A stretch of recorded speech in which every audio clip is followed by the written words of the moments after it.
Hello, and welcome to the channel. I am the Bardic Knot. You can find me on the internet, Twitter, Twitch, Patreon, and YouTube, all as the Bardic Knot. And we are back here today with the relaunch, reboot, re-rebels. Re-rebel. It's season 2. Re-rebeling. Season 2. Whatever It's we what want to we call did. it. It's what we did in Curse of Strahd. We just said it was season 2. Yeah. Season 2. Rebels Reloaded. There we go. So that's what we're doing. So this is the Final Fantasy D6 game. It is set in the world of Spira, Final Fantasy X. It's all a whole bunch of good stuff. I will allow players to introduce themselves, who they are as humans, and who they are going to be playing. And then I will attempt to recap as much as I possibly can before we try and, I don't know what the hand gesture means, but we're going to do that. So, with that, ATB, who are you, and who are you playing today? Hi, I am a tired by. Returning here on Sundays once again. Or every second Sunday. And yeah, I am playing as Lilith, the All-Bed Dark Knight. Was about to say ASMR Dark Knight. That one, right? And yeah. You can find me over on the Undead K's channel on every second Thursdays for Curse of Strahd, where hopefully this coming Thursday we're gonna be going back to our lovely dinner with the man himself, Strahd von Zarovich. And also for the foreseeable future, question mark? Every second Sunday, so the Sunday that, or every second Saturday, so the Saturday that's coming up, I know my days. I'm also kind of a guest player on Marines, that happens, where I play as a pirate warlord. So that's cool. Yeah. Anything else? I don't know. I'm not sure if I missed anything. I'll be honest, I've been preparing for midterms for this past week, and so my brain is a bit fried, but it's fine. I mean, if we're being honest, brains are heavily overrated. I don't think we need them. Yeah. We'll be fine. Okay. I think I did everything well and introduced myself well. Yeah, you said the words. I said words. Okay, so now we have a new voice who has so kindly decided and offered to join us, and that is Anthony. Anthony, would you be so kind as to introduce yourself to the channel, so who you are, where I can find you on the internet, and who you are playing today?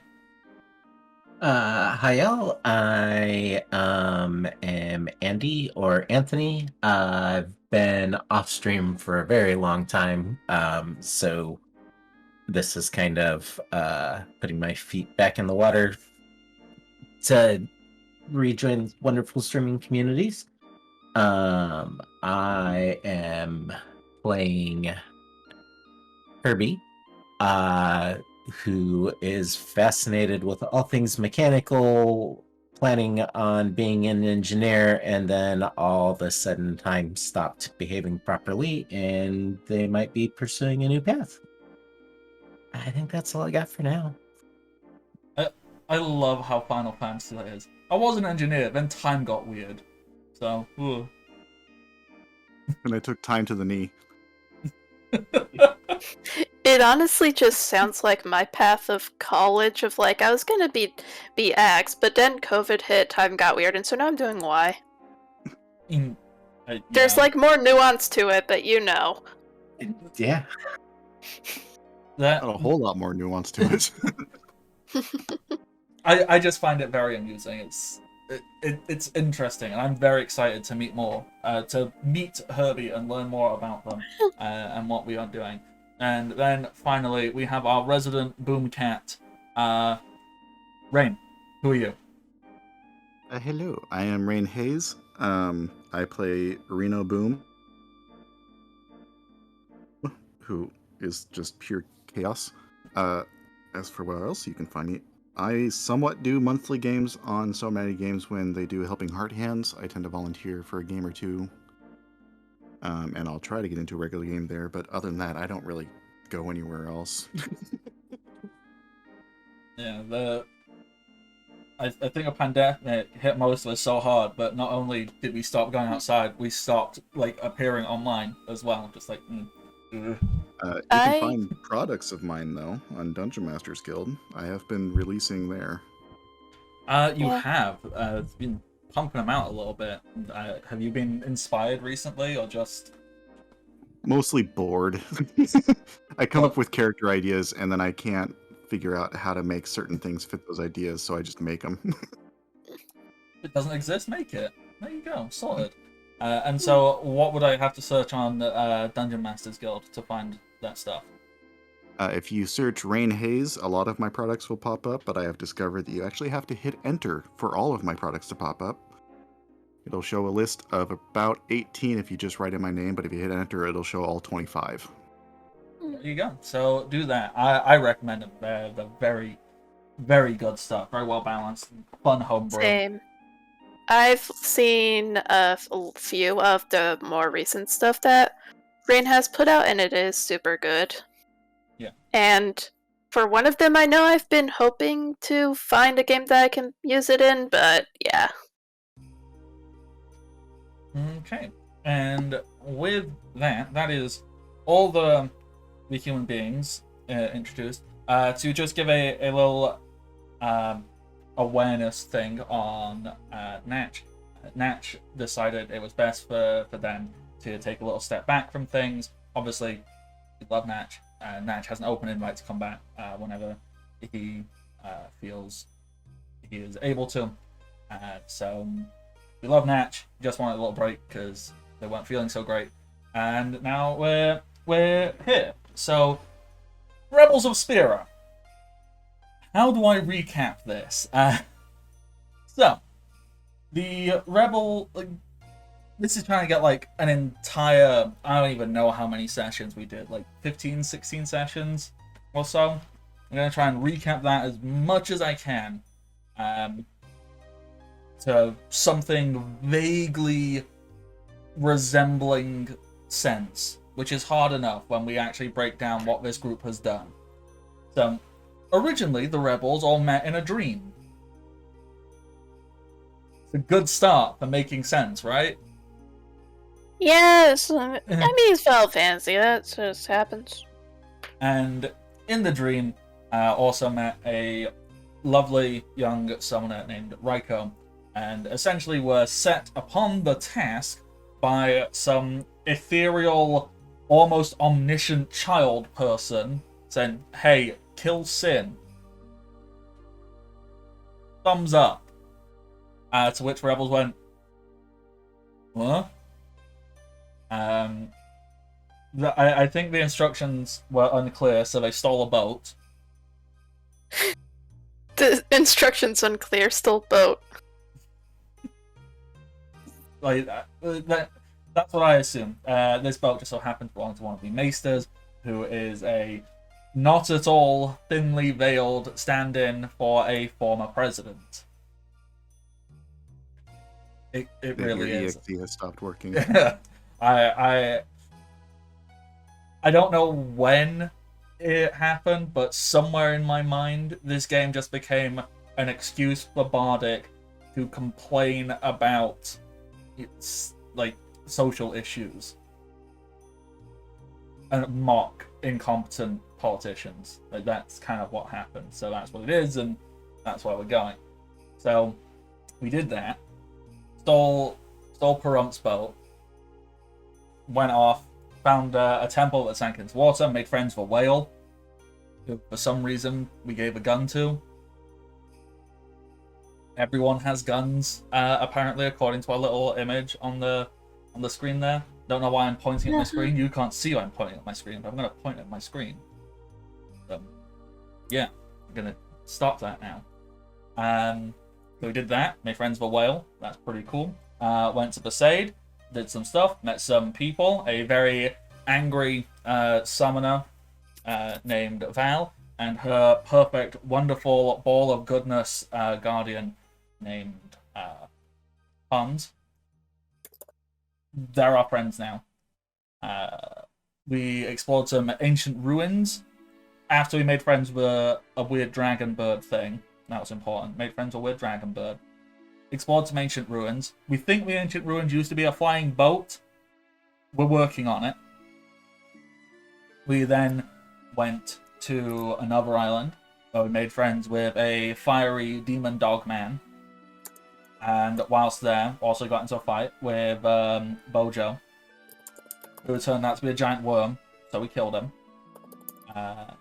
Bojo's gone now, thank God. If only. If only. And Are after we that, allowed to say that on Twitch? Oh no. I'm allowed to say I think Boris Johnson should resign. He should be gone. Oh, okay, that is true. I meant more of the other thing. No, I'm not plotting any such thing. Nope.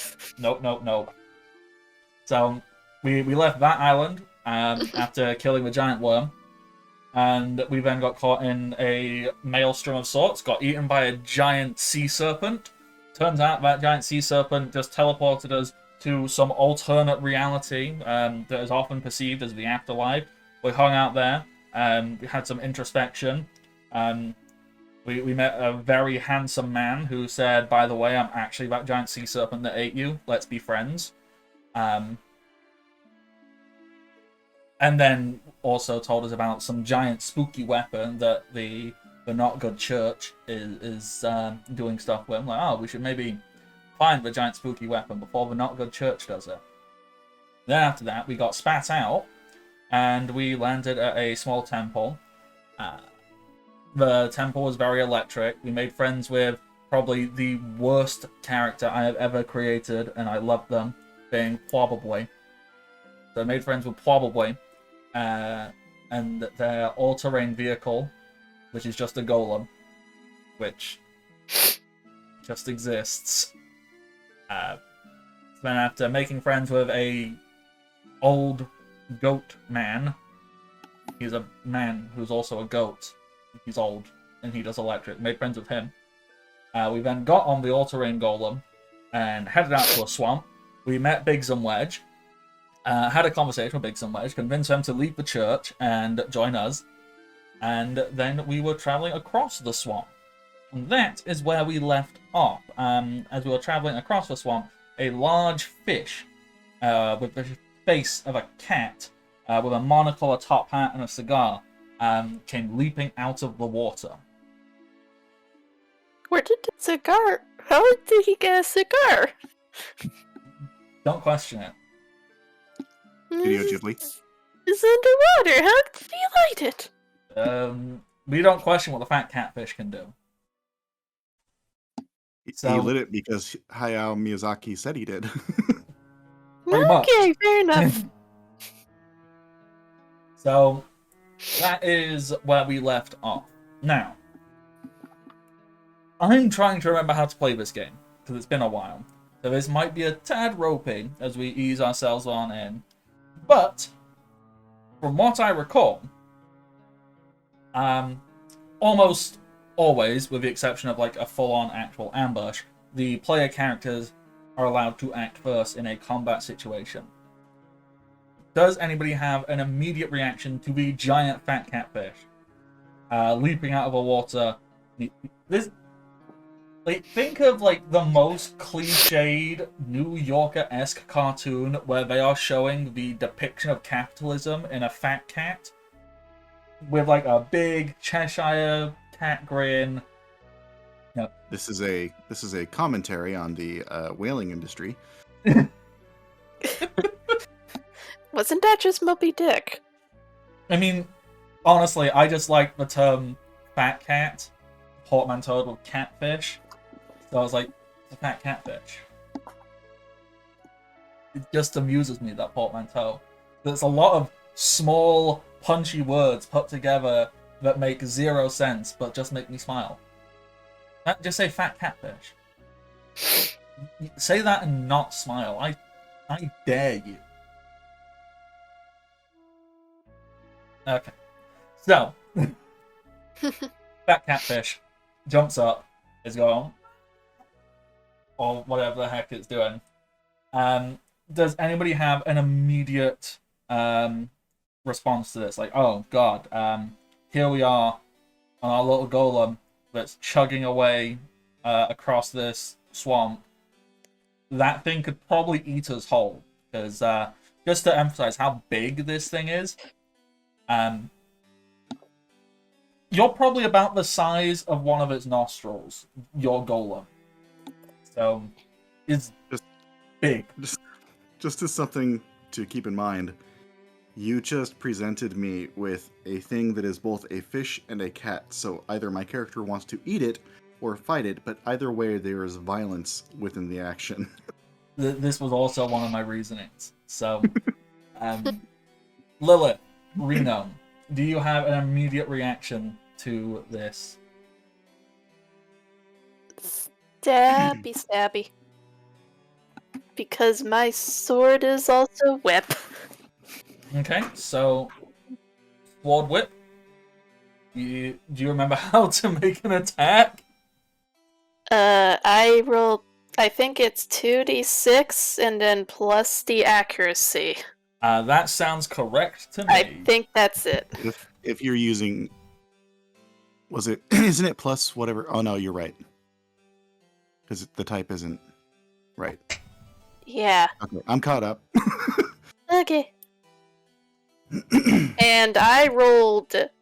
For context for the viewers, I run my own game on Thursdays that aren't Curse of Strahd, and I rolled super well during Combat Stare.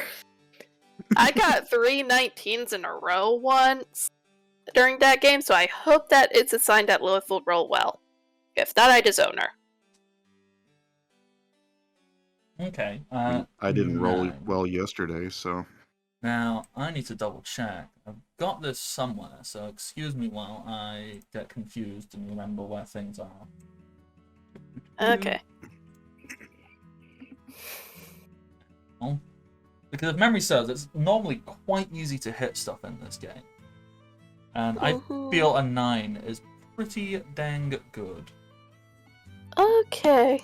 So, you'll just give me one moment. Do-do-do-do. Do-do-do-do-do. Do-do-do-do-do. Okay, so...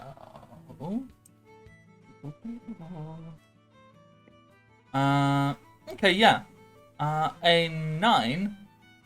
Yes, a 9 will hit. Okay, so now it's power times 2. So it's power times tier of the weapon plus 2d6 plus any additional effects. Okay. So with... Does Lilith have any additional stuff? I need to... Hold on.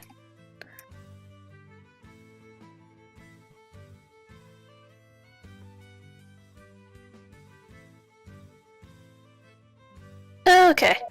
So 9. So the power times 2. 2 because it's a tier 2 weapon. Mm-hmm. 9 times 2 is 18. So 2d6. 12 plus 18. Okay, so 30 damage. Now take into account... Oh, wow. Double 6 as well. That's pretty good. So 30 damage, I just said, didn't I? Take into account Yes. the creature's arm resistance. I assume you're attacking physically and not with magic? Yes, physically. Okay, yeah. So it's a pretty nice stab. This cat is got this big grin, and like for some reason, each of its teeth are shaped like dollar signs. Don't ask why. It's kind of unsettling the more you look at it. You just like stab, and you can just like knock out a whole row of teeth. Just boom. And they fall out, and then smaller ones start creeping up behind. It's unsettling, but oddly satisfying to hit this thing. Reno. I'm gonna start casting a new spell, so that's gonna take my round. Okay, so that is that.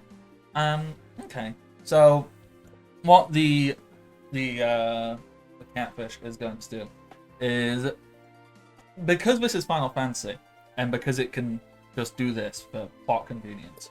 You know how in a lot of these games, when you're fighting like an aquatic creature, it somehow just floats there above the water?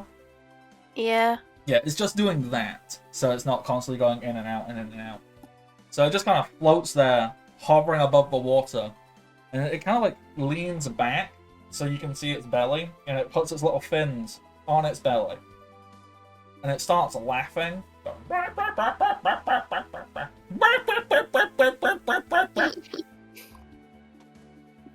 So can both of you please roll me an opposed force check, please? Check. So my force is 4.5. Round down. Okay, so it would be 2d6 plus 4. Yes. Right? Yeah. Yes.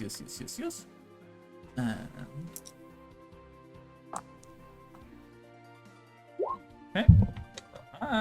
Punching my microphone. Smart move. The microphone knows what it did. Look, Andy, I was rolling like I was yesterday. Getting No. natural ones. Okay. Also, so. I had a thought, if you guys don't mind me sharing. Mm-hmm. What if like on top of the top hat of the catfish there was like a tiny little fan spinning super super fast from the top, and that's how he keeps himself elevated? I mean, Like it's not even a fan or anything, it's just like a little, almost like a pinwheel. I dig that, a little pinwheel. If you look really close, there's something written on the pinwheel, which you're fairly certain is meant to be a rather stabbing remark at capitalism, but it really doesn't make much sense. Like, it's just there. It's like, oh, okay, I guess. Like the spinning wheel says like workers' rights or something. It was a thing that if it had more time would have made perfect sense, but with the limited time span could not make full sense, and therefore it is either Twitter or TikTok related. Hey. Okay. So, Lilith, you are absolutely fine. You resist this. But, Reno, I am sad to inform you that you are confused. I'm in my natural state. So, basically, on the start of your turn, you roll 1d6, and then a thing happens. So, that is what's going on there.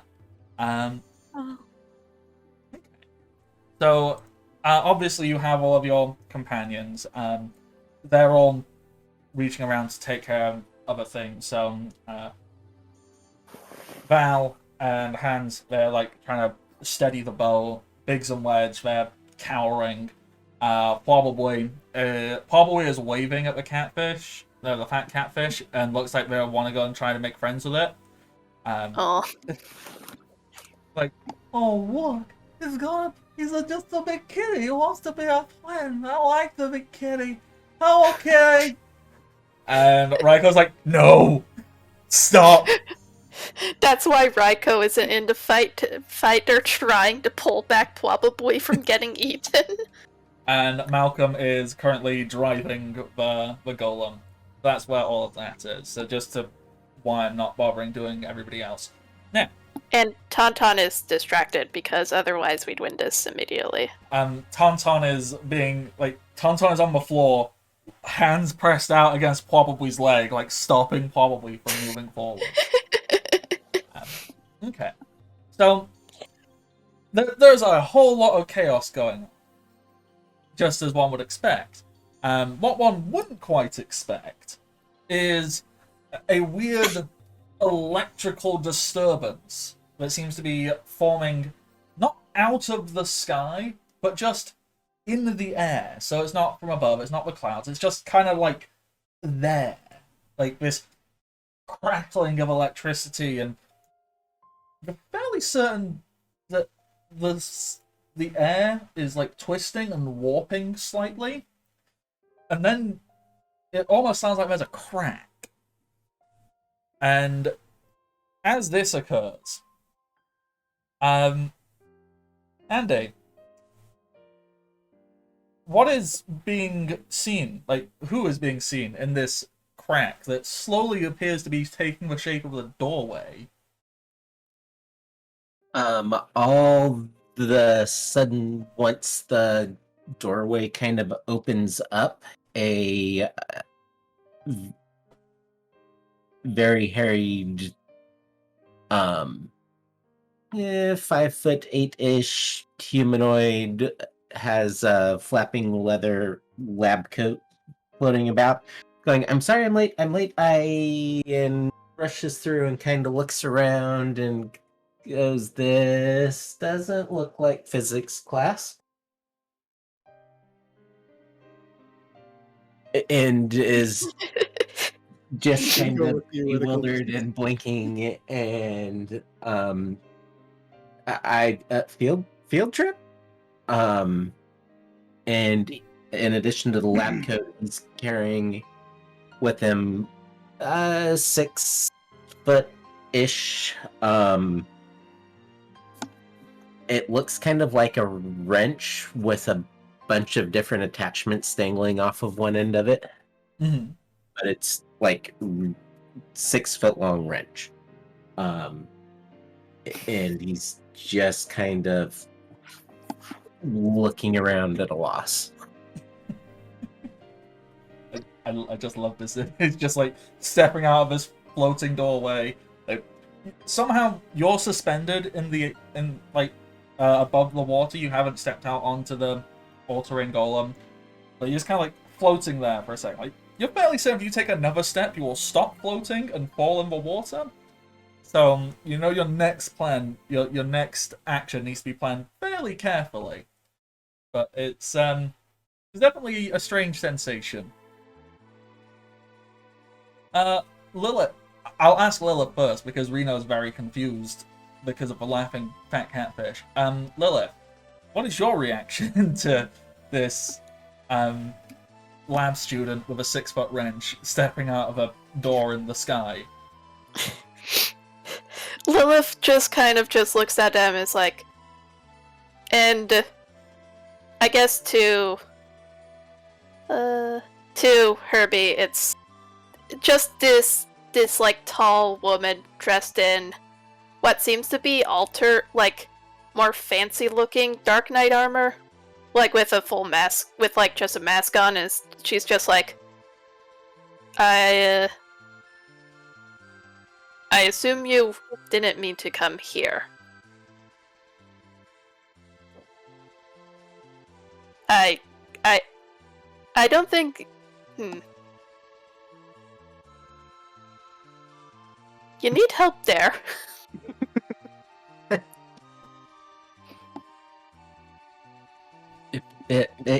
Maybe is this kind of like some weird test, hazing, something like that? I know I'm the new guy, but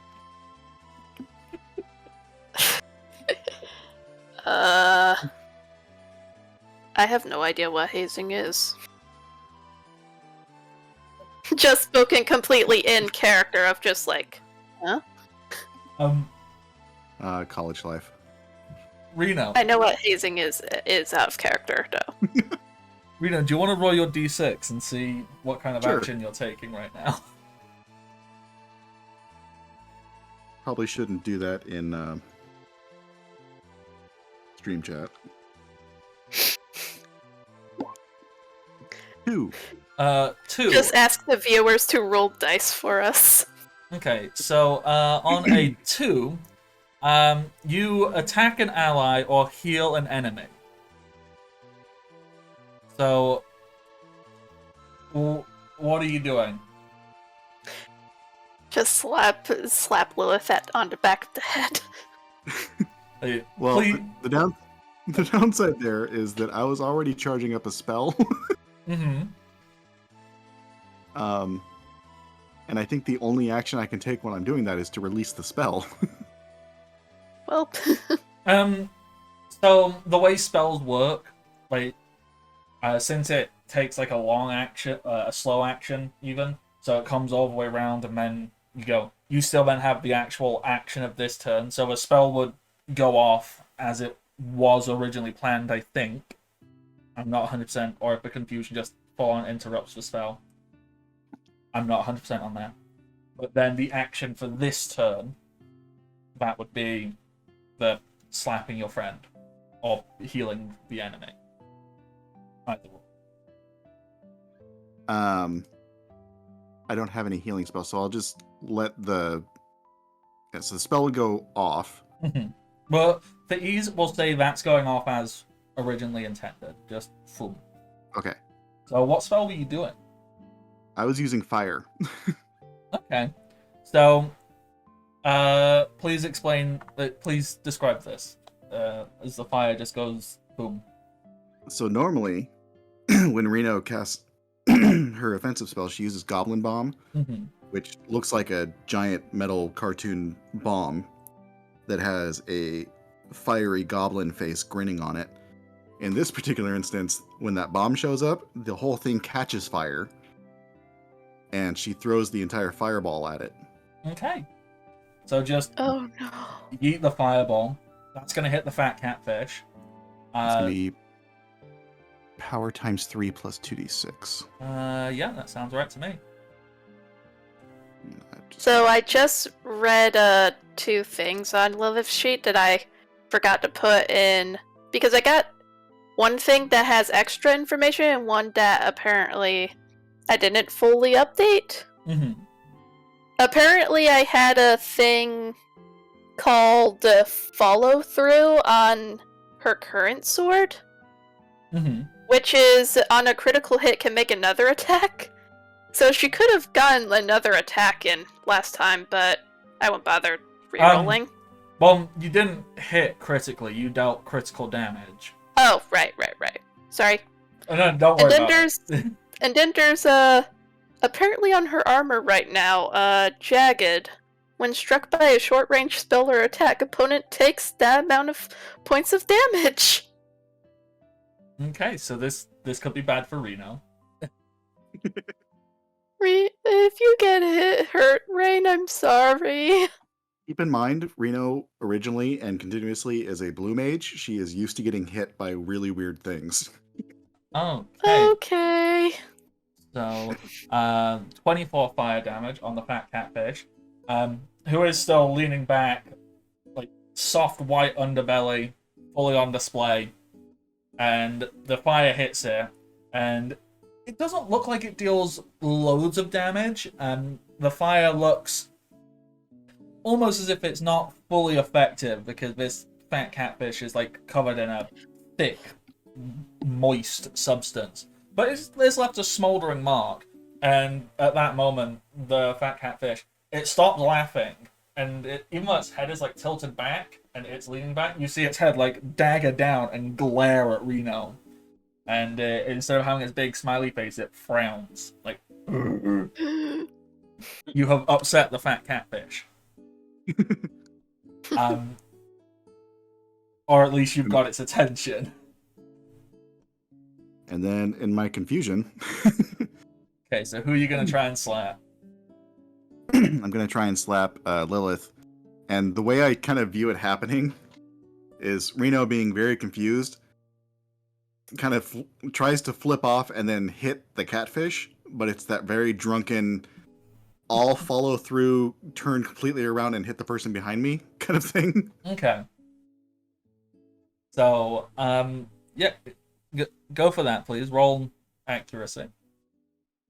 And see if you can hit Lilith.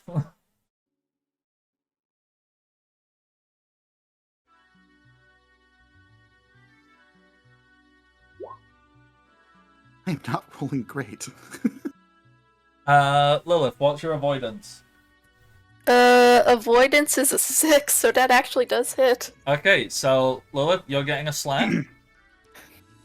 And because of jagged, because I assumed that was like short range Mm-hmm. flap. Mhm. The opponent takes force times half level of damage, so it would be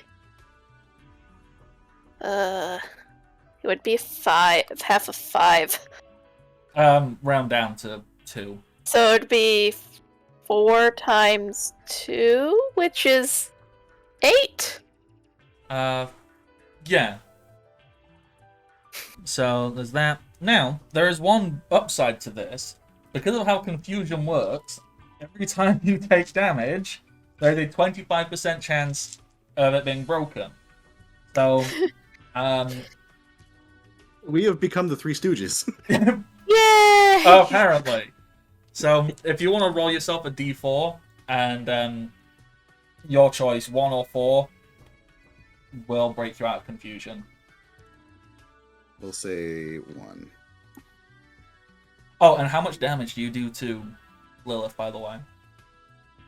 With this slap, how am I calculating that? I have no idea. We'll assume that your fist is a tier 1 weapon. So just power times 1 plus 2d6. Okay, let me do the 2d6 first. I know there's a whole bunch of rules for fighting unarmed because of the monk class, or whatever it's called. But I guarantee no one plays. How is it that my punch does more damage than her actual ability? It's 14 points of damage. Wow. Okay. Cool. So, 14, you take 8 back, and how you want to roll that d4? Yeah, I'm still confused. Sad times. Kirby, this is all happening in front of you. Do you have any reaction to any of this? Well, by this time, I've certainly noticed the large catfish, which is alarmingly close to me. Mm-hmm. Are y'all like on a platform, like a boat platform, or? Yeah, the all-terrain golem. So essentially, like, imagine like a big stone person that is currently like Folded it's up. curled its arms and legs in, and it looks kind of like a hovercraft. So that's what they are stood on. We're basically on a stone platform. Yeah, pretty much. Well, as I see an enemy or straight down water, I'm gonna try and leap to at least the other things that look humanoid. Yeah. You know what? Let's use this opportunity. Do you want to roll a skill check for that? Sure. Any skill you feel remotely justified in using, I am happy to allow. I have some. I don't know. Are they called ranks in the system? It's gonna be in athletics. I've got a 3 in that skill. Okay, yeah, go for it. So it's what, 2d6 plus 3? Yep, I Or- believe. Yeah, should just be that. 2d6 plus any bonuses. I don't remember if there's anything extra you need in them. No, I think it's just the ranks, points, whatever they're called. That'll be a 10 then. 10. Off of my not memory. Okay, 10. That's between a moderate and challenging. That is more than enough, I believe. What does it justify as a moderate? Gosh, trying to remember where all my notes are. right?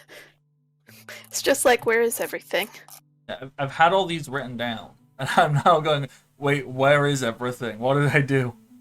I thought I had all of my stuff, but apparently I missed Lilith having special stuff on her new weapon armor.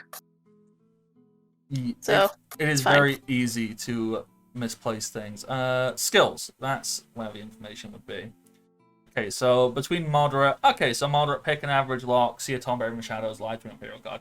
I think a moderate athletics is enough justification to make a daring leap from your non-existent air platform to a moving stone target.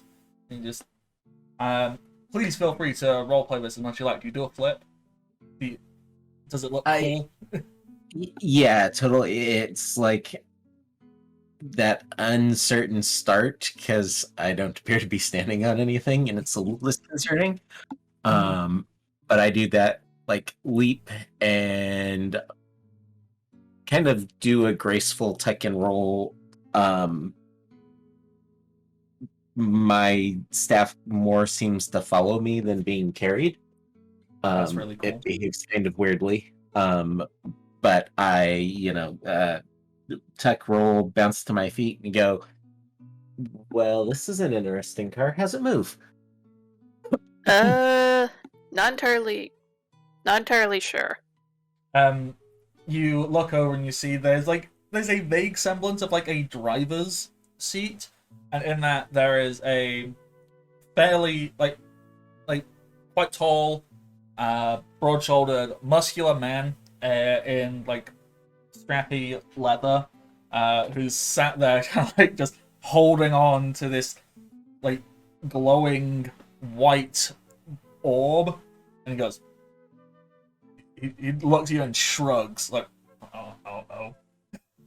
It looks like he's seatbelted into the nines, but really no, that's just his clothes. Yeah, there's a lot of leather straps, and he just gives a look of, I don't know, but I'm making it move.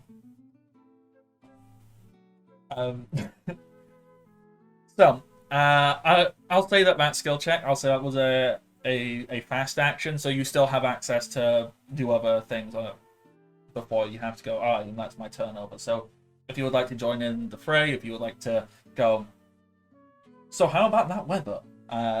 Whatever it is you would like to do, you still can do if you would so choose. Honestly, what Herbie would do is go towards who appears to be the pilot and puts his hand on the glowing orb. Mm-hmm. So what happens when I do this? Okay. Well, now, we have a choice. And this is a choice which really helps us dictate what kind of game we're playing together here. Either, Andy, you can tell me what you would like to try and do, or you can say, Bardic, have fun. Do something silly. I'm cool. I am okay with either option, by the way.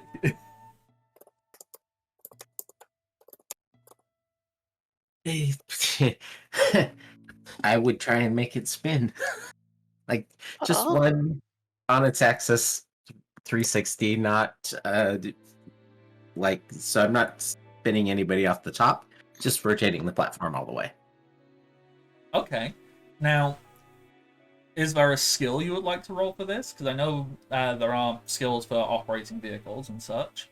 I don't know if you put any points into any of them. I did. I maxed out my vehicle score, so... Yes! Drive the boat! Okay. Drive the boat! So yes, please feel free to do that.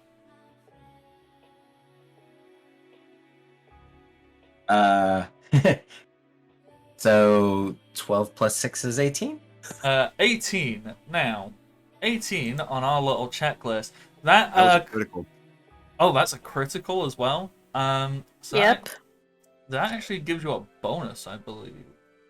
I remember where I made my notes on that. Okay, so that's critical hits. Is there a critical success rule? I can't remember. I know there's additional stuff for like if you roll 2 ones. I'm just double checking if there's like hard rules on. It doesn't look like there's any hard rules on it, so that means we get to have fun. Okay, so with it being a critical, and that an 18 would put it in heroic, and so the example it gives here of heroic is pilot an airship through a hurricane with both engines offline. So Okay, we're moving from doing a rotate to like a series of loop-de-loops. okay, now with it being a critical, I also want to have fun here because I think this will be really cool and it'll make Herbie look like the most amazing skilled engineer technician in the history of ever. Okay. Let me just get ready for the ridiculousness that's going to come out of my mouth. Perfect. You lay your hands on this magical glowing orb contraption thing. In doing so, there's like a moment where you feel as if you are linked, you are at one with this being. Like you can feel everything that this vehicle can feel. It's almost like you've gotten into the into the mech Shinji.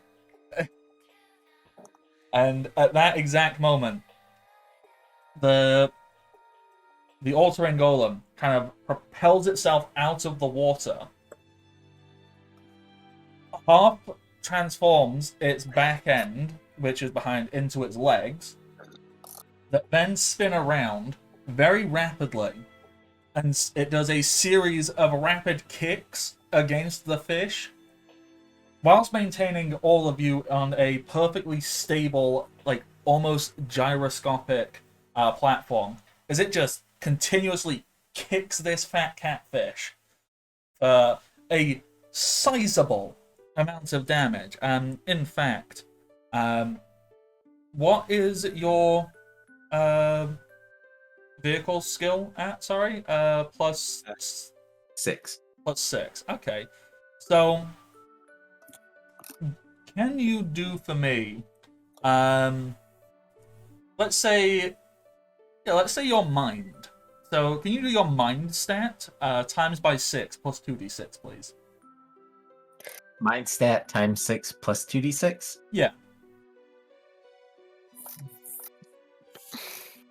Boy, math.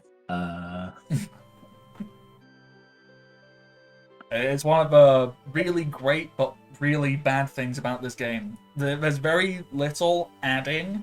Most damage is pretty set in stone. You go, oh, I've got it. You just need to do math to get it in the first place. Right.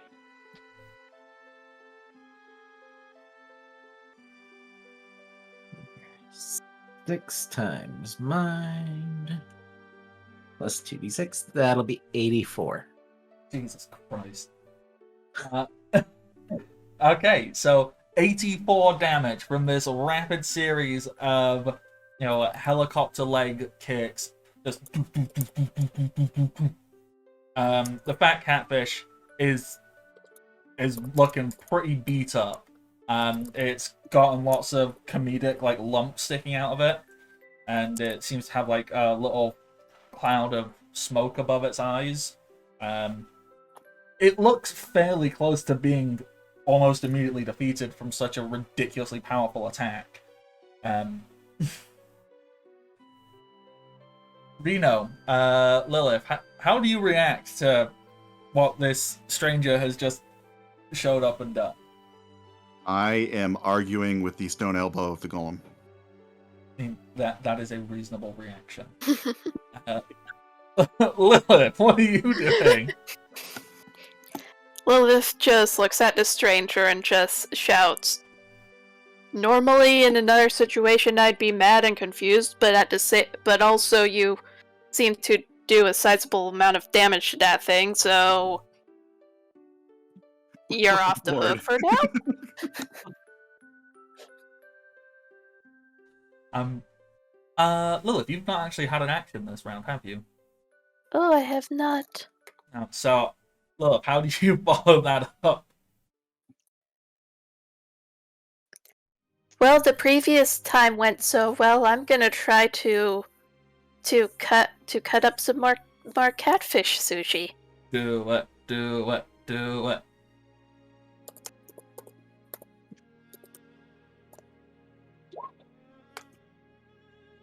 It's a 10. 10. Yep, 10 hits. And then our 2d6. 4 plus 18. So Also, I think I keep hearing myself. there was a little echo there for a second. I think it's Yeah. sorted. So 4 plus 18, 22. Nice hit. Where are you aiming? How are you doing this? I'm trying to aim for its stomach. Yeah, just whip sword. Just sword going right through, just... Pew! Sword goes in. It can't, even with a whip sword fully extended, it seemingly like can't go all the way through because it's big fat catfish. Blah blubber. But it's a good hit, a nice big solid hit, and the catfish like it kind of like just goes because bear in mind this entire time you have technically been moving forward, and the fat catfish looks like it's stopped. So you're creating a nice sizable distance here. With that, the fat catfish, seemingly in a last moment of absolute frustration, has remembered that it could just eat all of you. And it lies down on the surface of the water, opens its mouth, and just inhales. And you find, like, you can visibly see the swamp water you are on, like, the water level, like, decrease as you begin to be pulled in towards this thing. At this point, the person who was previously driving, that being Malcolm will stand up, pat Herbie on the shoulder and say, "Don't crash it." And at that point, he will draw out his rapier, look to everyone, and go, "This isn't a heroic sacrifice. This is just me being cool." And Nailed it. See you later, then.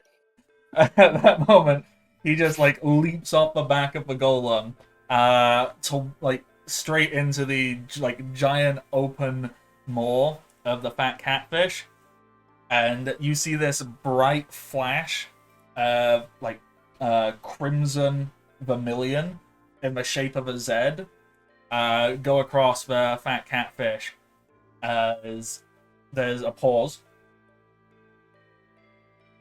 an eerie silence, and then all of the water that was just inhaled immediately comes flying back out of it, and the entire golem, your entire crew, everything is just caught up in this giant tidal wave, and you are shoved out to the far side of the moonflow. So yeah, that combat is combat technically over.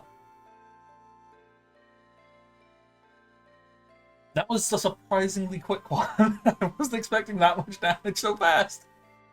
That's my fault for saying, "Hey, you can we do weren't this." aware that Andy knew Golem Fu. Well, no.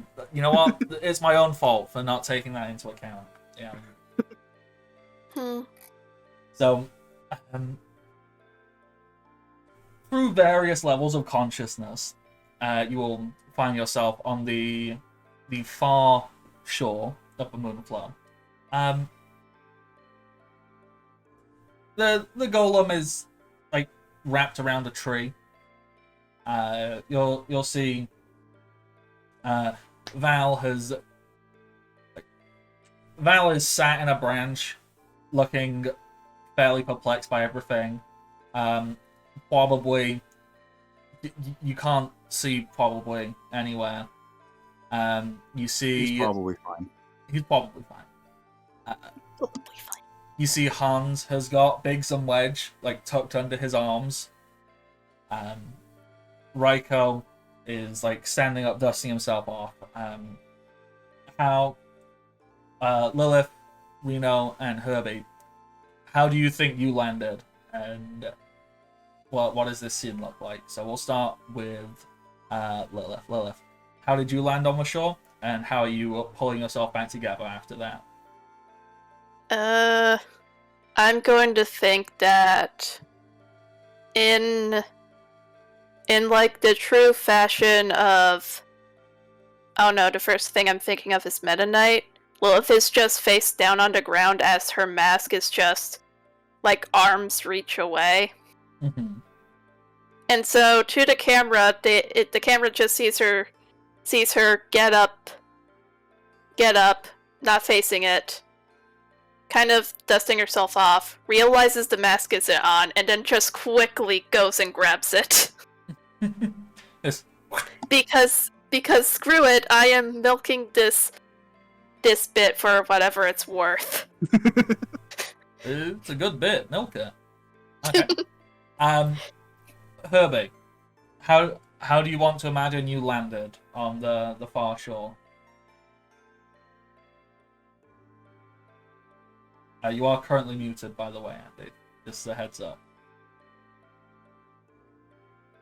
I'm not.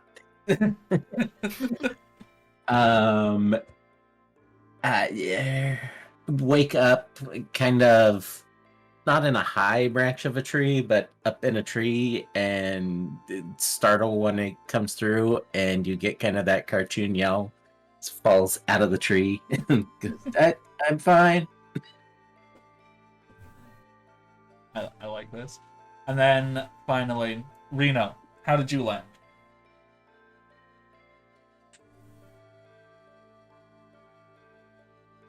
Yeah, sorry, also muted, I bud. had a very odd moment where I couldn't recognize which symbol was the Discord symbol. Oh. Reno lands on all fours, Mm-hmm. perfectly on all fours, with her tail straight up in the air like a cat. Aw. I like this. This is... Was Reno just like that for the entire time? Like, were they like just unconscious on all fours? Like, I don't think that she was even unconscious. She was on all fours, staring straight ahead with her eyes slit, and she wasn't seeing anything. Oh. She was still under confusion. Oh. So the confusion just worn off, and now she's just like, what the fuck? She'll stand up and turn to the golem and be like, I'll finish with you later. Yeah, the golem is like fully wrapped around a tree. It looks fixable, but you know it's still like a you just got asked not to crash that. Whoops. The thing that the fat cat gave me confusion with, was that a spell? It was technically, actually, let me just double check. Because if it was, I'm trying to remember if there is a blue magic spell that does that. I know it can just be like an effect, but if it was a spell, then Reno could have it now. Oh, that's what I'm just double checking. Where's the magic tab? I actually hadn't thought about that. I was like, oh yeah, it'll be a cool effect. It'll cast confusion. That'll slow down the combat a little bit. Golem foo, just okay, off we go. And the golem's just like, Hold my pinky. Wait, what?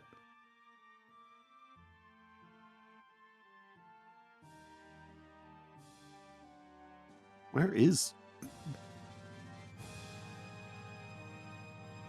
Okay, so I'm looking, and not really. There's only one spell. that casts that I can see that does confusion under blue magic, and it wasn't there. It wasn't Ultra Waves. Okay.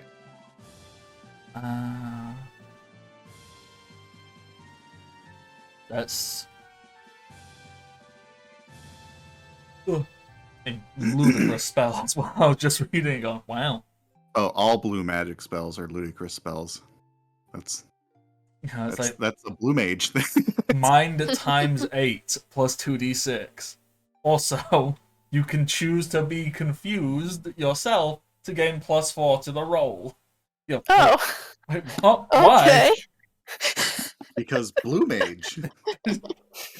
Like, There's yeah. some sort of reasoning behind it, I'm sure. There is a reason that all of the other mages are really confused and worried about the blue mage. Yeah, there really is. Okay. So, no, it wasn't a blue mage spell, sadly. I will have to keep reminding myself to use those. Okay. So, you're all here. There's no clear sign of probably, and there's no sign of Malcolm. Which you should probably be slightly concerned about one of those things, and very concerned about the other. I'll let you decide which one is more of a concern. So, where you have landed, you're on the north side of the Moonflow, and so this is it's a weird environment, I suppose. If you had to call it anything, it's almost like bayou into tropical rainforest, kind of like a mangrove aesthetic. So clearly swampy, but also quite bright and vibrant. And you can see there's lots of trees and foliage, and there is a fairly straightforward path that seems to be going right into the base of a massive, massive tree. So that's off in the middling distance. Looks like the Moraby dry docks.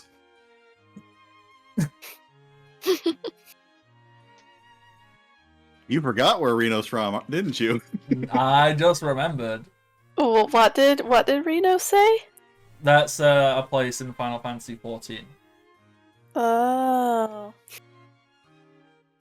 It's right up against a very muddy jungle. Yeah. Oh. Okay.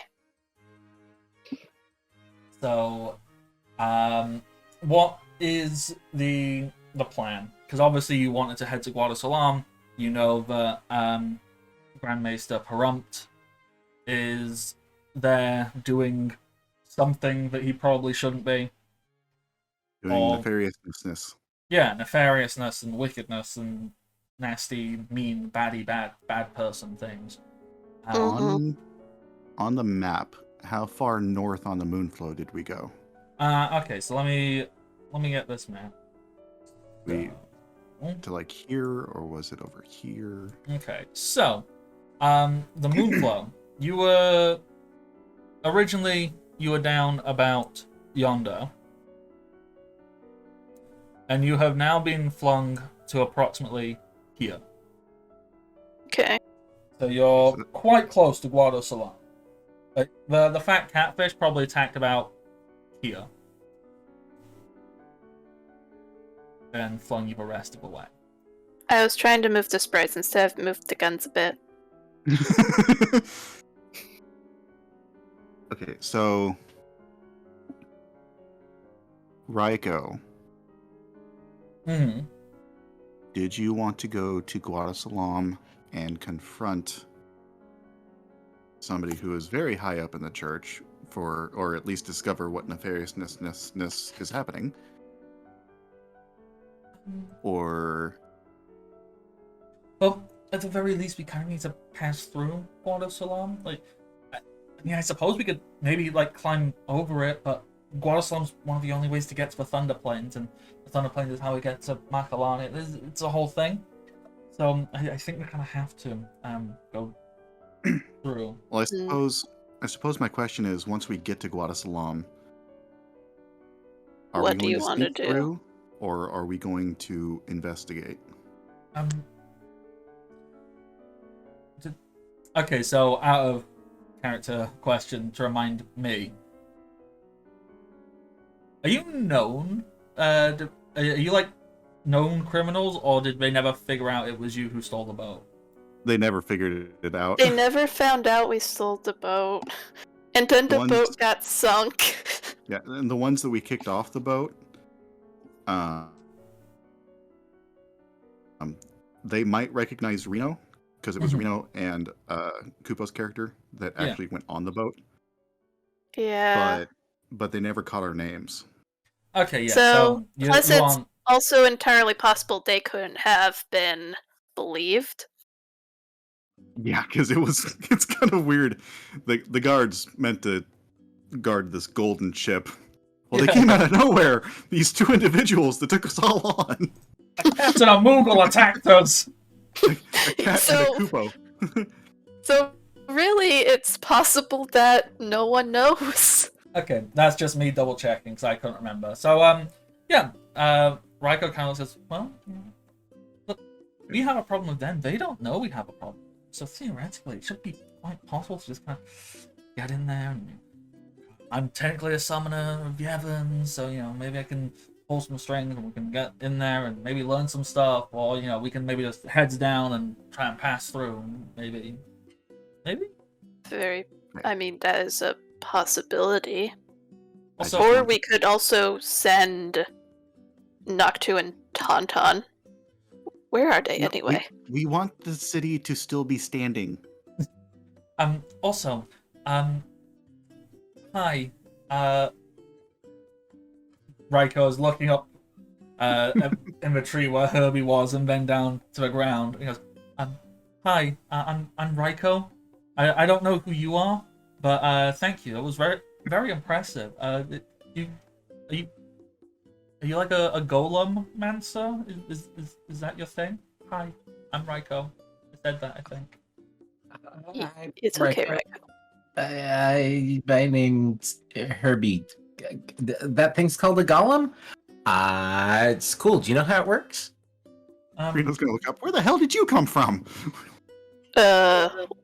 Long story short, the giant catfish, did something to you, made you confused. You smacked me, and then it looked like you got hurt in retaliation, in which case I'm sorry, I don't know how this armor works.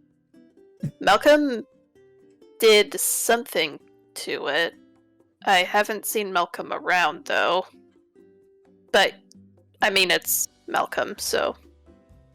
I have faith that they're alive. Please, rule of thumb for adventuring. If there's no dead body, it's probably still alive. I mean, you say that, but we had a menagerie at school, and there were lots of not dead bodies. Do you know if they're still alive? One of them, I'm pretty sure, at least, is not. I saw the feet go in. Well, I mean, this is Malcolm we're talking about, though. Yeah. I mean, at worst, he's with the drunk chocobo. Raiko will interject. I mean, Malcolm did specifically say it wasn't a heroic sacrifice, so I'm sure Malcolm's fine. Malcolm wouldn't just do that. Malcolm values his own life way too much, I think. That was established, right? He'll be fine. Sounds about... Honestly, Malcolm might just be... If this was like a stereotypical adventuring story, it's possible that Malcolm's just on the other side of the continent, confused, and is just trying to get back to us, or possibly. If we're truly unlucky, Malcolm got memory loss, and is now working for Church of Yevon. Yevon, like, as one of the higher-ups. But that would be ridiculous. No. That might feel a little bit too contrite. I was reading it in oh gosh, one of my favorite stories growing up. I think it was penultimate Peril. It was the fourth installment where a character named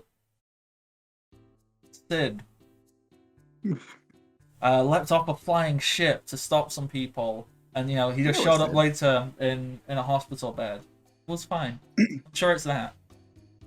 Yeah. You know what? That would make more sense. So yes, I was I love what just happened. I love what just happened. Mm-hmm. Because ATB missed it. What? What did I miss? I made a comment. Oh, I'm sorry. No, it's funny because it's a comment that you wanted.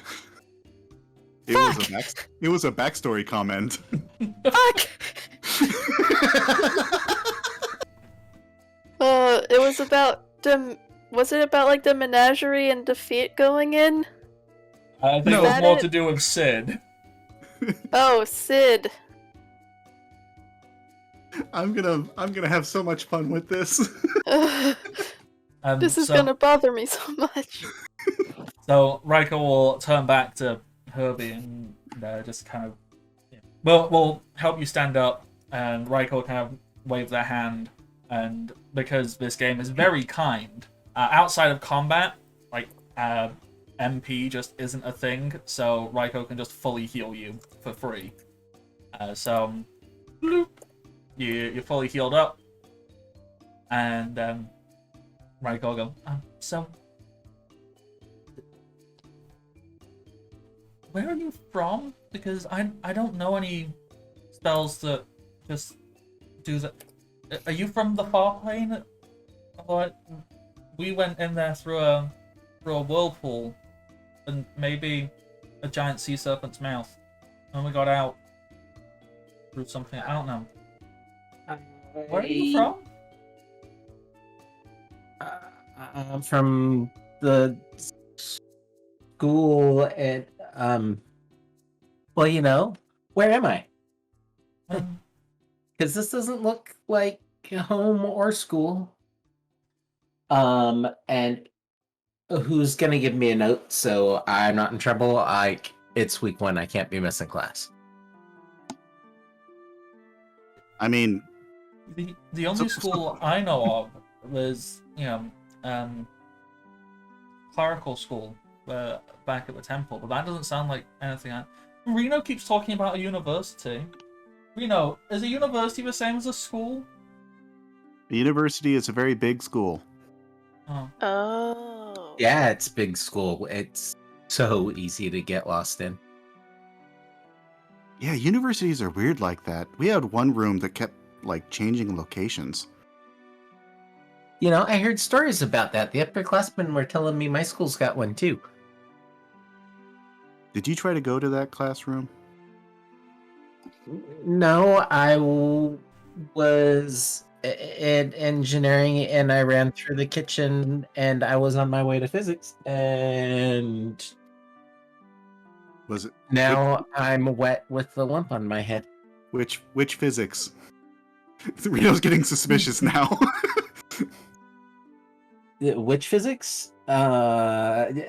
General studies? I don't know. I haven't taken the placement test yet.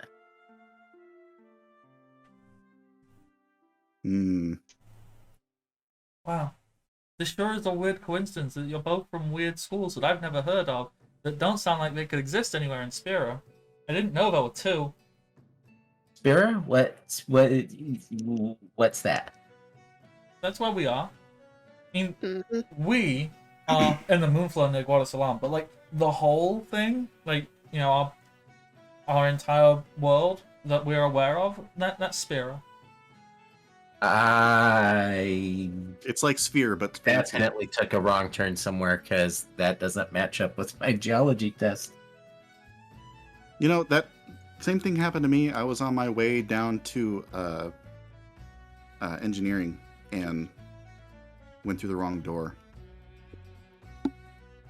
Shouldn't they put warning labels on that? Well, I mean, they try to, but the labels stay in place when the door moves.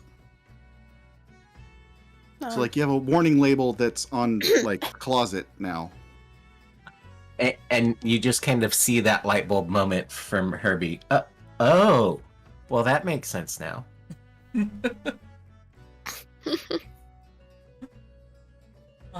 So, Do you also need the explanation about Sinden? I mean, I did. Sin? Like, well, we're on like this big thing. Obviously, you're free to tag along with us. Hi, I'm Raiko. I'm fairly certain I already said that. I'm just very confused. I don't know how to introduce. Talking is hard. So you can come with us because obviously I think you're lost and confused, and it wouldn't be responsible to just ditch you here in the middle of a swamp. We're on a mission. Well, I'm on a mission, and these people are tagging along. They're very helpful, and I appreciate them. But you know, they're here to make sure that I can finish the mission, which involves killing a giant flying whale that kills people a lot. Want to go on an adventure? Herbie's got that kind of just during the headlights blink going, I definitely... Man, I must have hit my head in that tree.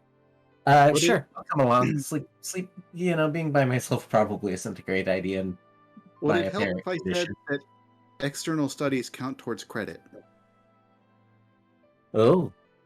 I'm sure trying to kill a thing that's been killing people for years and years would be good for extra credit. Yeah. I'm not entirely certain what extra credit is, but I think I'll see if we can get you a note saying I helped bring about the calm. Guardians of successful pilgrimages, they normally get held up as like amazing, wonderful heroes. So I don't know if that's worth anything. In your Sounds school. like it looks nice on a resume. Sure, I'm in. Yeah, I guess. I mean, Guardians are held up well, but I haven't heard anyone really talk about my mother yet. I mean, have you tried name dropping? Name dropping helps. I mean, I don't know how well that would go if I just went to random towns and told people, have you met this woman who may or may not be the next iteration of Sin? This is her name. To be fair, even if we did that the polite way, we tend to be bad at first impressions. I mean, I don't think you need to mention the Sin part, because fair. That's still a working theory. Yeah. And that's my logic. Yes, it's a theory, and it works for me. Yeah. It's like a small percentage compared to the other Guardians that were also there. Yeah. How many Guardians were there? Like 3? Like 3 chance, you're fine. Like 3? 3 chance. Could have been the other dudes that were there. Yeah.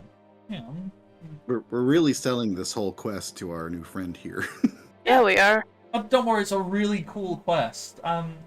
We get to travel, and we get to help people, and we get to talk to ghosts, and then the ghosts become our friends, and every night we all draw straws to see which one Noctu is going to go with to just kind of sleep by. Meanwhile, at the sound of that, like a little tiny black hedgehog just sort of waddles by Lilith's foot. Herbie squeezes and does the... What? That dog is cute. You hear a gun loading. His name is Noctu. He is adorable. Herbie, what was also your major? Innocent. I don't think there's any fight in him. Sorry, Brain. Yeah, Rain, I believe you were inquiring about Herbie's major? Yeah. Yeah, major, big, industrial engineering. They said I had to start taking some magic classes just because, there were a couple of lab accidents. Well, and I mean, at least theoretical knowledge of magic is good for engineering because it's going to be used at some point. You need to know how to Yeah. fix what happens when magic gets involved. Anyway, look at this, and I'm gonna I'm gonna summon Mechakui. Okay, so you pull out your little whistle and you go, and just this robot cube just becomes a chocobo. This is what you can do if you come with us. I made this while we were on the quest. Herbie squeeze only slightly less so than from at the hedgehog and goes, "How's it work? I can make one? Really?" And does the impulsively is reaching out to fondle the mechanical bird. My. Mechakui is all about the attention. But then I'll grab Mechakui's head. I'm like, this is what I made it do, and I turn it slightly, like I'm guiding it to look to the side, and I'm gonna have it completely freeze a tree. It also helps me look for stuff that I can make more stuff out of. So, with the frozen tree, I'm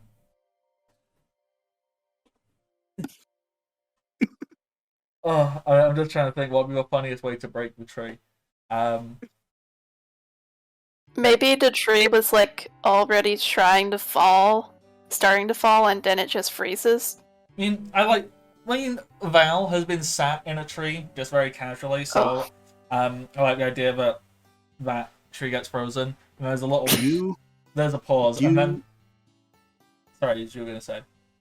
Do you know what happens to trees in northern Russia and northern Alaska and northern Canada in the winter?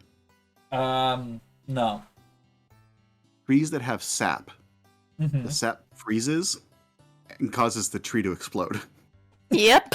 Okay, that's amazing. So I like to imagine that there's this big frozen tree, and there's this little moment of weird, almost calm silence, as you're fairly certain in the distance, but not in a directional distance. Distance is in straight up above you. You can hear a very angry scream. And if you look up, you see what looks to be a little greenish orange speck in the sky that is getting closer and closer and closer as Val is descending from a dragoon jump. And she pierces through the entire frozen tree. And in doing so, it explodes. And she looks and you go, I was sat up there. Hi, Val. Give a heads up. Well, I did. I turned his head. He should pay better attention. Nope. Not doing it. Hi, new person. Thank you for the help. I'm Val. Nice to meet you. I'm gonna go over there because, and she just waves her finger at Reno because no. And Want some fish? She just storms off. She is not having it. Glad you're alive too, Val. Hans, you can probably put them down now. Hans has instead lifted Biggs and Wedge onto his shoulders, and they are happily sat there bouncing like two children as Hans is there going, but they're having so much fun! Yeah, I mean, they seem like they're having fun there. Biggs and Wedge, they've got green faces and they look motion sick. Oh. Okay, mate. I'm gonna look at them, see how green their face is. Well, if they're having fun.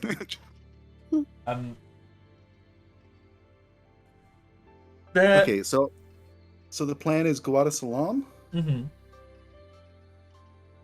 Although we should probably find Probably first. That's true. Behind where the Very frozen good tree at was, you're fairly certain you can see some shoes sticking out of the ground. I'll walk over. Like just Probably. shoes, or is it like Are the shoes is it facing like up or empty facing shoes? down? Or- The shoes are facing. So when you say facing, do you mean which way are the soles? Are they like flat on the ground, or like? Yeah. Because the soles are facing up. I'm gonna run over. Probably. Do you need help? Oh, yeah. Try to pick probably up. Yeah, probably has been planted into the ground. So much so that just their feet were sticking out, so you can dig probably out. Probably is a guado. So, fairly tall, elven-like features, thick green veins on the face and arms, and the hands end in like long claws. And probably kind of goes, "Oh, I'm scared.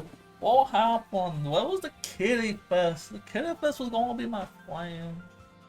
The kitty fish was Malcolm decided to go find a place that would adopt it. Oh, that's good. Malcolm's a good person. I like Malcolm a lot. Now, excuse me. I'm so glad that there isn't a persuasion mechanic. Now, I think my friend, Stony. Did the golem have an actual name? I don't think he did. I don't think so, no. I don't No. think we gave it a name. I think we gave suggestions, but we never. I don't think we ever. I would have to go back and rewatch, double check. But Bob was like, I think my friend is not doing so good because is anybody here good at fixing things? Because I can kind of fix things, but not super good. Well, Irby, you I'm know good structural at engineering. computerized stuff. I don't think I would be good at fixing Golem. Golem And friend. we have a structural engineer student and a dilettante, so Fix things. Yeah. Yeah, Oh. I like to fix things. Okay. Well, let me just try and get all of his pieces, and with that, probably pulls out 2 silver bells and just rings them twice. Like goes ding dong. And the golem that is wrapped around the tree just like starts falling apart from the tree and roll like all these individual stone bricks just like come rolling over to where you are and they form a small pile. No, he's lost his shape. That's not good. It took me a really long time to put it all together. You good at puzzles, mister? Yes. Wanna build a puzzle with me? Do you wanna build a golem? Probably no, we'll get sued.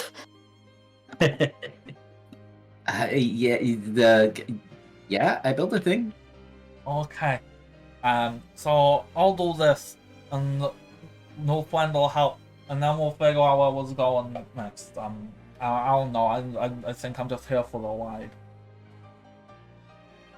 So probably we'll just start grabbing these rocks and putting them together in weird shapes.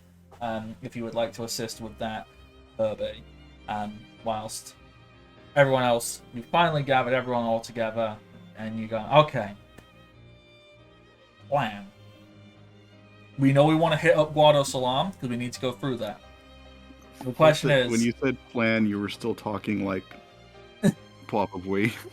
So here's the plan, guys. What we're gonna do is we're gonna infiltrate Guado Salam, and then we're gonna find Meister Plump, and we're gonna find out what his evil, nasty plan is. And No. possibly become Sylvester Stallone. find out about the giant weapon to kill a giant space whale. I can't do the voice. So Raiko will take over and show up. Raiko is capable of being in a position of leadership. So,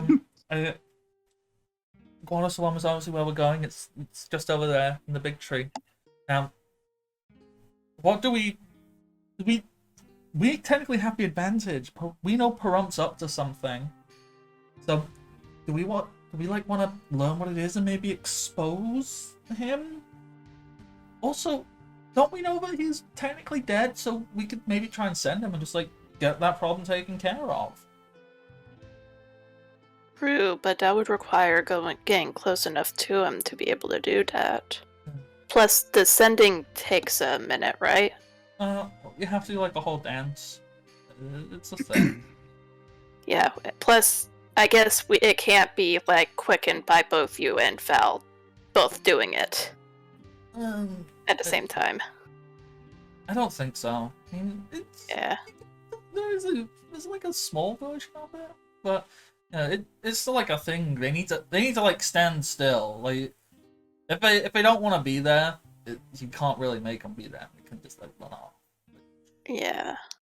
Ain't great. So we basically we would, if we wanted to try to send him, it would have to be in a situation where he is unable to leave. Or, I don't know, we could do something like stage a giant dance performance. And then just have you and or Val and or both do a performance. What would you say is the range of ascending? I have absolutely no idea. Because in Guadasalam, there's going to be a lot of people that can perform a summoning, right? Or ascending, right? Probably, yeah. So what if we got a lot of them to do displays of ascending, like a celebratory ascending, throughout the city? Would that focus it enough that no matter where he is within the city, it would affect him? Raiko's looking up. You know what? That's not a terrible idea.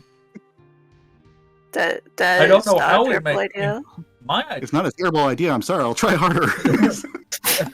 Raiko's like, my plan was to maybe try and get invited to some kind of dinner party or something. Honestly, that was my idea as well. But I mean, that's a good way to get information. But if only one person starts doing ascending for whatever reason, he's going to move away from that, regardless of the situation.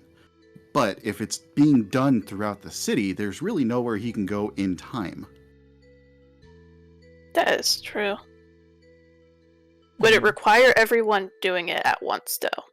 That's why I think we should spin it as like a celebratory ritual. It would mean taking time to go throughout the city and talk to everybody and spreading it as like a rumor that everybody should be doing it at this time. Probably picks up like a flash mob. But everywhere. Yeah. Like a really big flash mob. And we could spin it as so we can kind of get the gauge of whoever we're talking to if they approve of this particular, and he's refusing to say his name. If they approve of him, we could say that it is a surprise celebratory thing to show him your dedication. If they do not approve, we could tell them that it's because we are trying to help cleanse the city. Raiko's just sitting back and like, Reno, I don't want this to sound rude. Were you always this smart? She's gonna pause for a minute. Yes, but don't ask any of my professors. Because this is a really good, well thought out idea. If your professors are disagreeing that you're this smart, then I think you need to throw out the entire professors. Well, it's more that they make assertions about intelligence after the fact. So they're there is a moron. wall missing. So, basically, they're trying. From the sounds of it, I mean, we had some people like that at the summoner school. Basically, they're trying to evaluate what animal is the best animal by having them climb a tree, and regardless if they're a fish, a bird, or a monkey, measure them all at the same marker. Which is when in fact your abilities your worth as a person or your uniqueness is due to your skills in various areas. yeah. I might have forgotten to lock the door to the cage holding an enraged Gubu. I'm sure Are nothing those bad happened dangerous? from that. There's a wall missing. Oh. Also a Gubu missing. Oh. Sorry, just Rain. I don't know how knowledgeable you are of Final Fantasy XIV lore. An enraged Gubu is what killed Minfilia's dad. Oh. Rena, what have you done?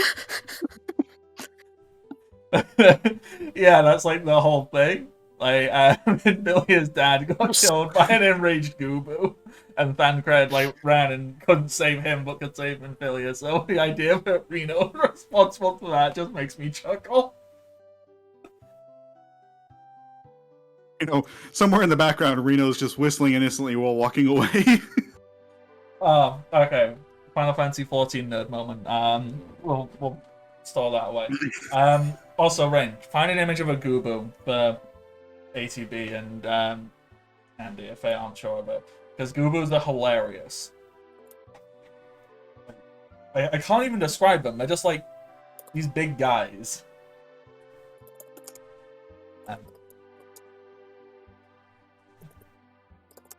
On the perfect gif.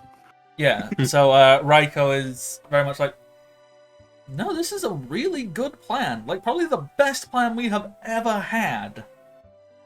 Are you sure we came up with it? Because so far, a lot of our plans have been kick the door down and say, knock knock, motherfucker.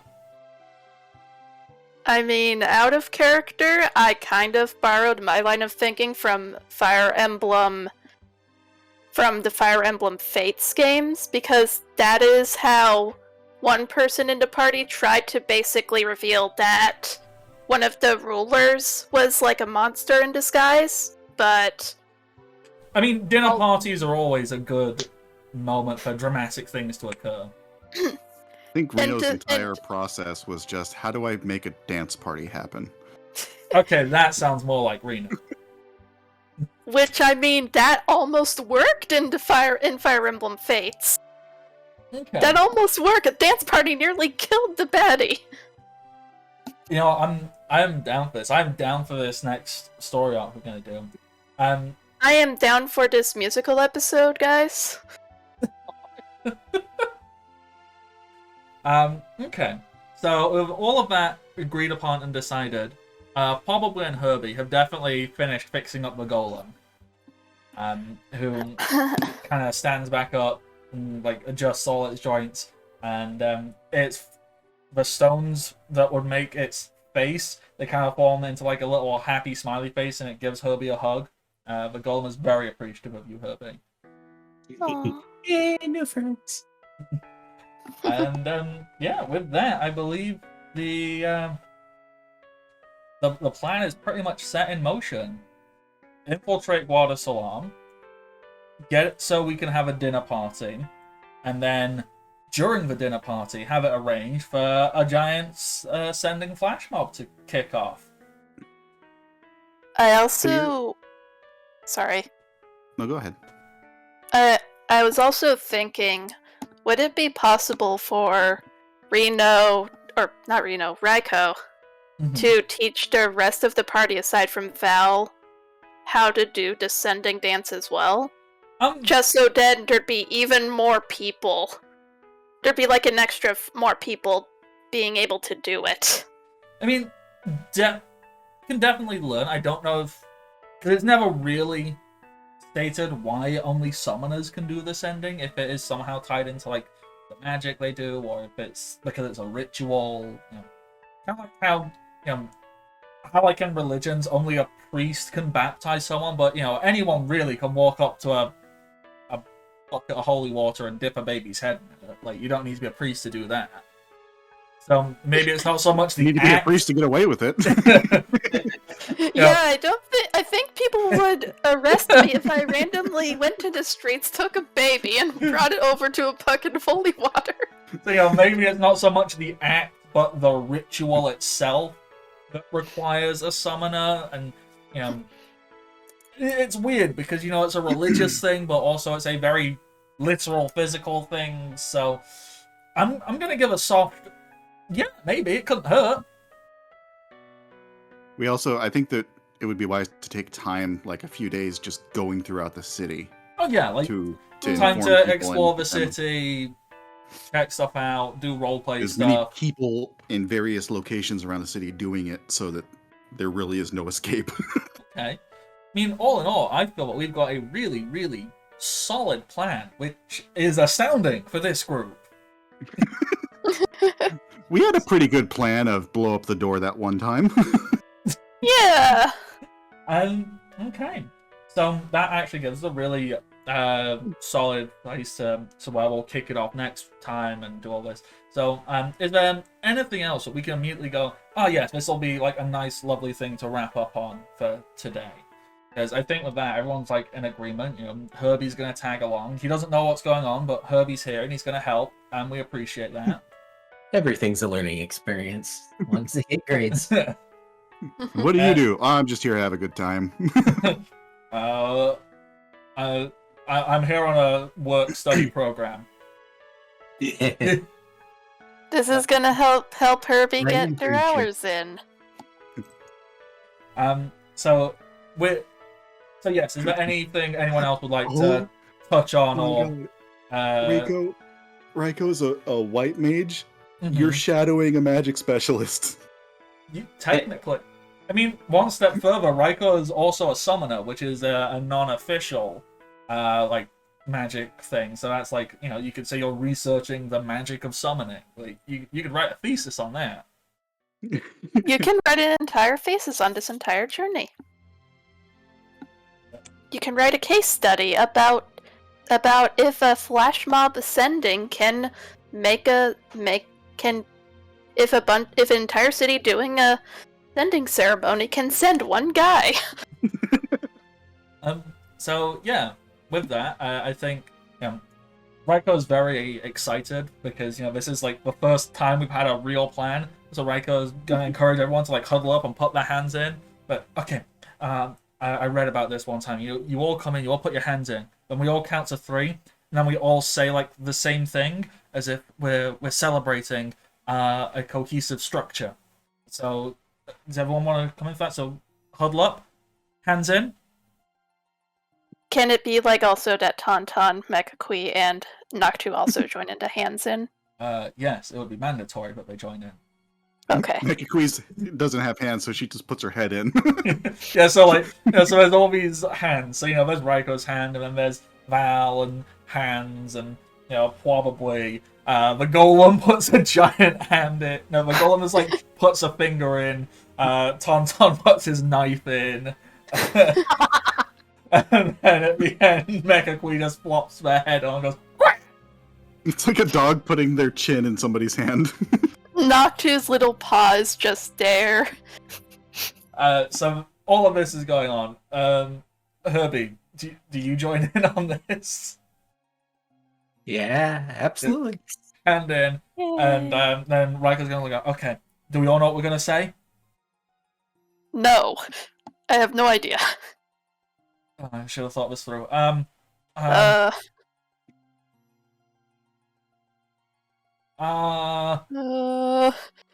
It's like Reno, do you have anything to suggest to shout?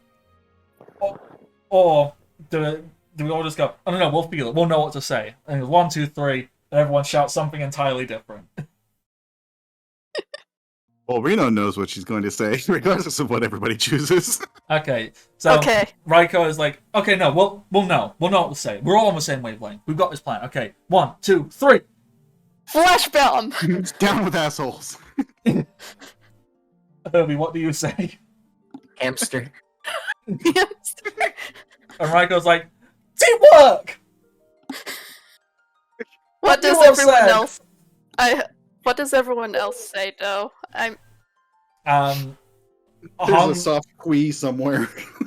probably just goes, yeah! Hans goes, I'm confused but happy! Val is... Biggs and Wedge go, we're relevant!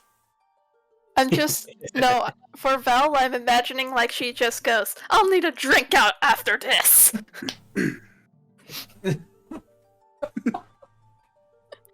Oh, okay, I'm very happy and excited about this. I'm kind of amazed that for how much she dislikes us, she's still willing to complete a rebellion against the leader of the church. So here's that the she thing. belongs to. Down, she likes us. This is exactly it. Val is very vocal about how much she doesn't like you, but if anyone were to ever actually insult you, Val would like stab them. It's Like, like a no. It's like a platonic tsundere.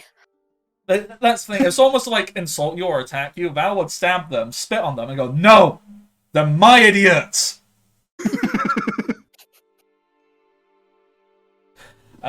Okay.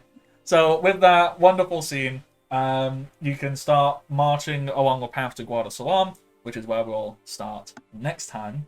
And yeah, huge thank you to everybody. This has been Final Fantasy D6, The Rebels of Spira. I have been, and will continue to be the Bardic Knock, and you can find me on the internet, Twitter, Patreon, and YouTube. The Bardic Knock. ATB, who have you been? Hi, I have been a tired by. I have also been Lilith. This has been fun. I am all down for this flash mob. You can find me over on the Undead and Case channel this coming Thursday and every second Thursday for Curse of Strahd. We are currently at dinner with the man himself, Count Strahd von Zarovich, or is it Count or Baron? I don't remember. It's Count. Okay. Thank you. Is it? No, it's Prince. He's a prince. Oh yeah, he is a prince. He likes collecting titles. He has a lot of titles. To be fair, I always just call him Daddy. So I mean, he is the ancient. He is the land. Many, many titles. And I think even one of anyway. Before I get sidetracked onto many nicknames he has in our game. Also this coming Saturday and possibly future ones. I don't want to say anything in case Bardic is like, oh no, this upcoming one is enough. I'll be on joining in with Marines as a pirate warlord, and hopefully we'll be able to play that on Saturday because we had to miss the last Saturday, and I have been excited to continue with stuff. yeah, should be all good. Yeah. Okay. So is that everything, ATB?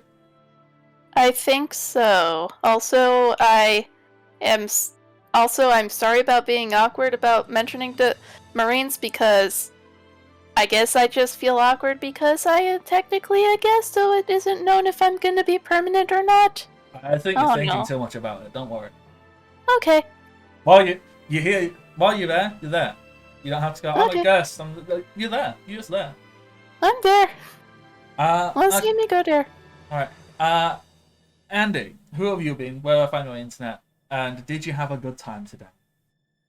Today I have been Herbie, who I am finding to be quite enjoyable. It's great, nice, soft way to get back into some active TTRPGs. It's been too long. By that same token, about the only place you can find me online at the moment, other than here, is Twitter at Anthony Tift. However, I've only got about 3 weeks of class left, and then will Yay. hopefully be a lot more back into gaming and such. Woo! which will be very exciting. Hopefully, we'll see more of you doing more things, and it'll be lots of 3 fun. more weeks. Okay, and then finally we have Rain. Rain, who are you? Who have you been? I am Rain Hayes. I have been playing Reno Boom, who at last had an idea that that didn't involve shooting things. You can find me here playing this. You can find me almost every month on Somati Games doing their charity games. On March 11th, I think it is the next charity game that I'm going to be in. And then you can also find me on the Dungeon Masters Guild, where I have lots of products. I just released the Circle of Corrosion, which is a druid circle based around acid damage, as well as the Way of the Crimson Heart, which is a blood-themed monk subclass, and the Quiet Gloam, which is a Nightfall-themed warlock patron. It is good stuff. Highly recommend. And with that, we're going to wrap it on up here. I will get this edited and sorted out and uploaded onto the YouTubes probably on Tuesday. Probably on Tuesday. So that's when that'll happen. So until next time, everybody, stay safe. Happy adventures. Bye-bye. Bye. Bye. Bye.